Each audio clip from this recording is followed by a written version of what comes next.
আজকে জুতা মেরে গরু দান। আজকে যাচ্ছেন ভাই আমি খুবই ব্যথিত।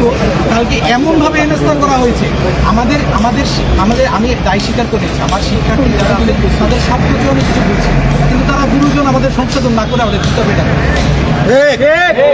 তারা আমাদের বুঝাই দেবো। আমরা দায় নিছি ভাই, এই ছেলেটা শব্দ চয়নে যদি ভুল করে থাকে আমরা ক্ষমা চাচ্ছি। এমন শিক্ষার্থী পা চেপে ধরছে, স্যার আমাদের মাফ করে দেন।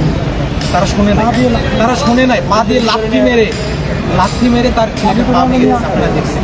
এরপরে আপনাদের আর কোনো ভাই আসলে মিডিয়াতে, সোশ্যাল মিডিয়াতে আসলে ভুলভাবে উপস্থাপন করা হচ্ছে। সারা দেশে হয়তো বলতেছে যে শিক্ষককে হেনস্থা, শিক্ষককে মারধর, এইভাবে আমি অনেক নিউজ দেখছি ভাই। এখানে যে শিক্ষার্থী আছে ভাই, এখানে শেষে প্রুফ আছে, এভিডেন্স আছে, উই হ্যাভ এভিডেন্স, আমাদের কাছে ভিডিও ডকুমেন্ট আছে, আপনারা চাইলে আমরা দেখাইতে পারবো। কিন্তু ভুলভাবে কেউ দয়া করে কেউ আমাদেরকে মানে